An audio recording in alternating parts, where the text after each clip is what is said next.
Je m'appelle Daniela, et je veux vous raconter mon histoire, une histoire douloureuse et pleine de regrets. Je viens d'un lointain royaume où la cupidité règne en maître, où les rêves sont souvent sacrifiés sur l'autel de l'ambition. Mon père s'appelle Bienvenu. C'était un homme autrefois bon, mais la soif de richesse et de pouvoir a obscurci son cœur.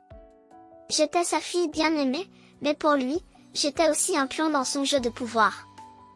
À l'âge de 13 ans, il a décidé de me marier à plusieurs hommes riches et influents de la région, dans l'espoir de consolider sa propre fortune et son statut social. J'ai été mariée de force à ces hommes beaucoup plus âgés que moi. Chaque nuit, je me retrouvais traînée dans les chambres de ces étrangers, mon innocence volée et mon cœur brisé un peu plus à chaque fois.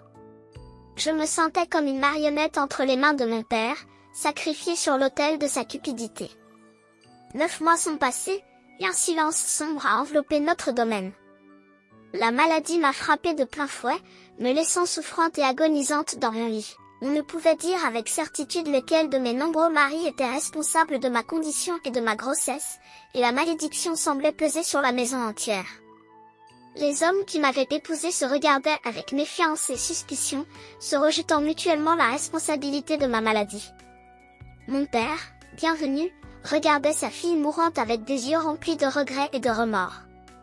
Il avait sacrifié le bonheur de sa propre fille pour assouvir ses propres désirs égoïstes, et maintenant il devait affronter les conséquences tragiques de ses actions. Après ma mort, ma mère Nabantou ne pouvait supporter la douleur de me perdre. Le chagrin et le désespoir l'ont envahie, la laissant affaiblie et épuisée. Elle est restée dans son lit, pleurant la perte de sa fille et le cruel destin qui nous avait frappés. Dans ces derniers moments, ma mère a murmuré mon nom, son cœur brisé par la douleur de la séparation. Elle a rendu son dernier souffle, en laissant mon père seul dans sa douleur, dans une maison autrefois prospère devenue un lieu de deuil et de désolation. Aujourd'hui, je suis une âme errante, hantée par les souvenirs de ma vie brisée. Je regrette chaque instant, chaque décision qui a conduit à ma chute. Je ne peux que souhaiter que d'autres ne fassent pas les mêmes erreurs que moi, que la cupidité et l'ambition ne les aveuglent pas au point de sacrifier leur bonheur et celui de leurs proches. Dans cette histoire sombre et douloureuse, je veux partager une leçon de vie précieuse. Je veux vous dire que la cupidité et l'ambition peuvent aveugler même les plus proches de nous, nous poussant à sacrifier ce qui est le plus précieux dans la vie, l'amour, le bonheur et la dignité. Mon père, obsédé par ses propres désirs, a sacrifié mon bonheur et celui de ma mère sur l'autel de sa soif de richesse et de pouvoir. Mais j'espère que cette tragédie servira de mise en garde pour tous ceux qui écoutent mon histoire. Ne laissez jamais l'avidité obscurcir votre jugement.